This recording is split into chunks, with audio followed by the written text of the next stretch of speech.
कभी कभी जिंदगी वो सब कुछ छीन लेती है जिसे आप बेइंतहा प्यार करते हैं, और कभी कभी बस इसलिए कि आप एक लड़की हो लोग आपके सपनों पर हंसते हैं। यह कहानी उन सभी लड़कियों के नाम है जिन्हें कभी ना सुनने को मिला। यह अनन्या की कहानी है, एक ऐसी लड़की जिसकी दुनिया एक पल में बदल गई और फिर एक इंसान ने आकर उसे टूटे हुए सपनों को फिर से सजाया। धान के हरे भरे खेतों और पक्की सड़कों वाले एक शांत गांव में अनन्या रहती थी। वह 16 साल की थी, लेकिन उसकी आंखों में उसके गांव से कई बड़े सपने थे। हर सुबह वह मीलों चलकर स्कूल जाती, उसके पैर धूल से सन जाते, लेकिन दिल उम्मीदों से भरा रहता। उसे किताबें पढ़ने का बहुत शौक था। उसके टीचर उसकी मेहनत से खुश रहते। जब कोई पूछता अनन्या बड़ी होकर क्या बनोगी, तो वह चेहरे पर एक चमकती हुई मुस्कान ले कहती, मैं टीचर बनूंगी। मैं चाहती हूँ कि हमारे गांव की हर लड़की मेरी तरह बढ़े और बड़े सपने देखे। लेकिन जिंदगी अक्सर सपनों का साथ नहीं देती। एक शाम उसके पिता बाजार से लौटे। उनके चेहरे पर एक गंभीरता थी। अनन्या, उन्होंने कहा, तुम्हारी शादी तय हो गई। लड़का अच्छे घर का है, तुम सुखी रहोगी। यह सुनकर अनन्या जैसी शांत हो गई। शादी? लेकिन पापा अगले महीने तो मेरी एग्जाम है, मैं तो स्कूल पूरा करना चाहती हूँ। उसकी माँ ने दुखी मन से नजरें चुरा ली। बेटा, अब बात तय हो चुकी है। एक लड़की का असली घर तो उसका ससुराल ही होता है। उस रात अनन्या के आंखों से आंसुओं की नदी बह निकली। उसने बहुत गिड़गिड़ाया, लेकिन किसी ने उसकी एक ना सुनी। उसकी किताबें एक तरफ रख दी गई।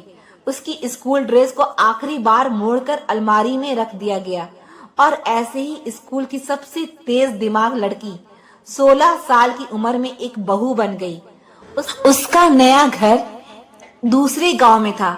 उसका पति रवि दयालु था, पर बहुत कम बोलता था। उसकी सास का रवैया कड़क था। अब उसके दिन रोटियां बेलने, खाने बनाने और घर साफ करने में बीतने लगे। उसके हाथ तो हमेशा बिजी रहते, लेकिन उसका दिल एक सूनापन महसूस करता। उसे अपनी किताबों की खुशबू, अपने टीचर्स के प्यार भरे शब्द और अपने सपनों की याद सताने लगी। रात होते ही वह चुपके से अपनी एक पुरानी नोटबुक निकालती, जिसे उसने एक डिब्बे में छुपा रखा था, और धीरे से खुद से कहती, मैं वह सब कुछ नहीं भूलना चाहती जो मैंने सीखा है। वो बाजार की पुरानी रसीदों के पीछे गणित के सवाल हल करती, पुराने पाठ याद करके अंग्रेजी के शब्द दोहराती, पर उसे लगता जैसे वह दुनिया में बिल्कुल अकेली है। उसे यकीन हो गया था कि अब उसके सपनों की कोई कीमत नहीं रह गई, पर शायद ऐसा नहीं था। एक शाम उसके ससुर मिस्टर देव, जो एक रिटायर्ड स्कूल प्रिंसिपल थे, जल्दी घर आए। वो गहरी सोच रखने वाले शांत और अच्छे दिल के इंसान थे। उन्होंने अनन्या के कमरे से आती हुई हल्की सी रोशनी देखी। अंदर झांका तो देखा अनन्या एक मध्यम चिराग की रोशनी में कुछ लिख रही है। अनन्या, इतनी रात गए क्या लिख रही हो बेटा? ओह कुछ नहीं बाबा, बस कुछ लिख रही हूँ। डरो मत बच्ची, मैं भी एक समय पर पढ़ाता था। तुम पढ़ाई कर रही थी ना? हाँ, पर अब उसका क्या फायदा, वो दिन लग गए। किसने कहा तुमसे कि शादी के बाद सपने खत्म हो जाते हैं? हर कोई कहता है एक अच्छी बहू को सिर्फ अपने घर के बारे में सोचना चाहिए, और एक अच्छे घर को भी अपनी बहू के सपनों के बारे में सोचना चाहिए। अनन्या के आंखों में हैरानी चमक उठी। आज तक किसी ने उसे इस तरह से नहीं समझा था। उस रात से सब कुछ बदलने लगा। मिस्टर देव अनन्या के लिए पुरानी किताबें लाने लगे। हर शाम जब घर शांत हो जाता, वो उसे छोटे से आंगन में बैठाकर पढ़ाने लगे। तुम स्कूल में बहुत अच्छी रही होगी, है ना? हाँ बाबा जी, मुझे स्कूल से बहुत प्यार था। मैं टीचर बनना चाहती थी। तो फिर चलो फिर से शुरू करते हैं। धीरे धीरे जब तक सीखने की यह चाह दिल में है, कोई सपना कभी मरता नहीं। फिर वो उसे गणित के नए सवाल समझाने लगे, अंग्रेजी के नए शब्द सिखाने लगे, और उसके लिए छोटे छोटे काम देते। कभी कभी अनन्या हंस देती, बाबा जी आप तो आज भी एक सच्चे टीचर जैसे ही हैं। वह मुस्कुराकर जवाब देते, और तुम आज भी मेरी सबसे चहेती स्टूडेंट हो। वक्त बीतता गया। अनन्या के पति रवि ने भी उसे पढ़ते देखा, लेकिन उसने कभी रोका टोका नहीं। वो अपने पिता के फैसले का सम्मान करता था। फिर एक दिन मिस्टर देव ने कहा, अनन्या, पास के ही स्कूल में छोटी बच्चियों को पढ़ाने के लिए किसी की जरूरत है, तुम वहां क्यों नहीं जाती? लेकिन मैं तो असली टीचर हूं भी नहीं बाबा जी।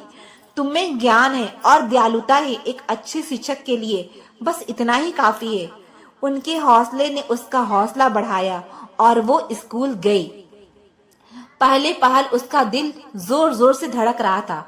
बच्चे कभी कभी उसका उच्चारण सुनकर हंस देते, लेकिन धीरे धीरे उसकी आवाज में आत्मविश्वास लौट आया। कुछ ही हफ्तों में स्कूल की हर छोटी बच्ची उससे प्यार करने लगी। वे उसे टीचर अनन्या कहकर पुकारती। यह बात पूरे गांव में फैल गई। माएं अपनी बेटियों को उसके पास भेजने लगी। जो लोग कभी कहते थे लड़की है, पढ़ लिख कर क्या करेगी, अब कहने लगे हम चाहते हैं कि हमारी बेटी अनन्या जैसी बने। अनन्या की क्लास अब हंसी, सवाल और उम्मीद से भर गई। एक शाम जब वो घर लौटी तो उसने अपने ससुर को फाटक पर खड़े देखा। उनके हाथ में उसका पुराना स्कूल सर्टिफिकेट था। मैं तुम्हारे पुराने स्कूल गया था, मैंने उन्हें तुम्हारे बारे में सब कुछ बताया। वो चाहते हैं कि तुम एक परीक्षा दो, अगर पास हो गई तो तुम एक सच्ची टीचर बन जाओगी। बाबा जी, आपने मेरे लिए इतना कुछ किया। नहीं बेटा, यह सब तुमने खुद अपने लिए किया, मैंने बस दरवाजा दिखाया, उसे खोलकर आगे बढ़ना तो तुमने खुद था। फिर अनन्या ने पहले से भी ज्यादा जी जान से पढ़ाई शुरू की। हर रात वो और उसके ससुर साथ बैठकर पाठ याद करते। जब परीक्षा का दिन आया तो उसके हाथ कांप रहे थे। डरो मत, मिस्टर देव ने कहा, तुम दिल से तो पहले ही एक शिक्षक हो। यह परीक्षा सिर्फ एक कागज है जो दुनिया को यह बता देगा। कई हफ्ते बाद एक लिफाफा आया।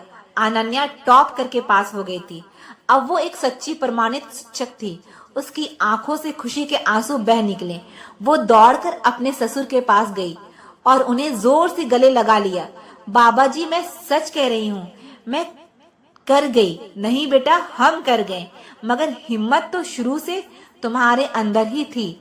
साल बीतते गए और अनन्या का छोटा सा क्लास एक बड़े स्कूल में बदल गया। अब वहां सैकड़ों लड़कियां पढ़ती थी। उसके पति उसके सबसे बड़े सहारे बन गए।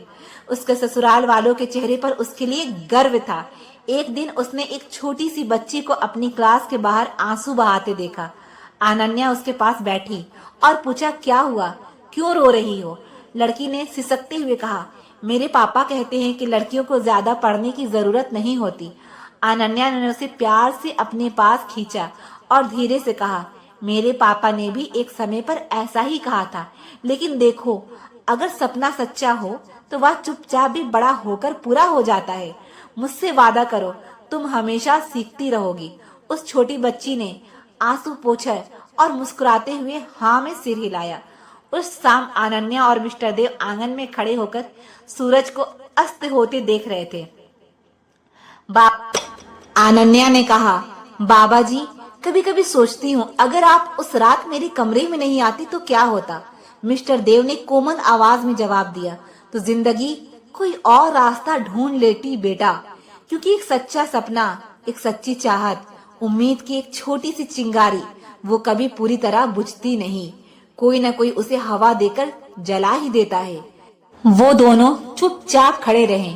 आसमान में छाई नारंगी पीली शाम उनकी इस अनोखी जीत पर मुस्कुरा रही थी।